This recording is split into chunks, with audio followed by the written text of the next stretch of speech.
मुख्तलिफ पार्टियों से ताल्लुकने वाले तकरीबन 200 कारकुनों ने भद्राद्री कोत्तागुड़म में जिले के अश्वरावपेट मंडल के गांव विनायकपुरम में बीआरएस पार्टी में शमूलियत इख्तियार की। इस मौके पर लीला प्रसाद के घर पर मुनक्किदा मीटिंग में रुकन असेंबली एम नागेश्वर राव ने इन तमाम को पार्टी खंडवा पहनाते हुए उनकी पार्टी में शमूलियत का खैर मकदम किया। इस मौके पर खिताब करते हुए रुकन असेंबली एम नागेश्वर राव ने कहा कि बीआरएस हुकूमत के जरिए नाफिज करदा फलाही स्कीमों और तरक्की से मुख्तलिफ पार्टियों से ताल्लुकने वाले लोग मुतवज्जो हो रहे हैं और वो बीआरएस पार्टी में शमूलियत में दिलचस्पी जाहिर कर रहे हैं। कारकुन बीआरएस पार्टी की ताकत है और उन सब की हिफाजत करना हमारा अव्वलीन फर्ज और जिम्मेदारी है।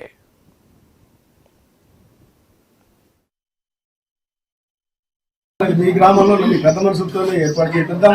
అన్ని ఊళ్ళలో సరే ఇదివరకు ఏమన్నా మరి మనస్పర్ధలు ఉన్నా అన్ని ఊళ్ళలో అన్ని గ్రామాల్లో అన్ని నియోజకవర్గాల్లో మనస్పర్ధలు పక్కబట్టి అందరూ కలుపుకొని డెవలప్మెంట్ కార్యక్రమాలకు మనం అందరం ముందు సాగుదామని అన్ని రంగాల్లో మీకు ఏ విషయం వచ్చినా నేను ముఖ్యమంత్రి గారితో మాట్లాడి నేను మీ గ్రామానికి ఏది కావాలన్నా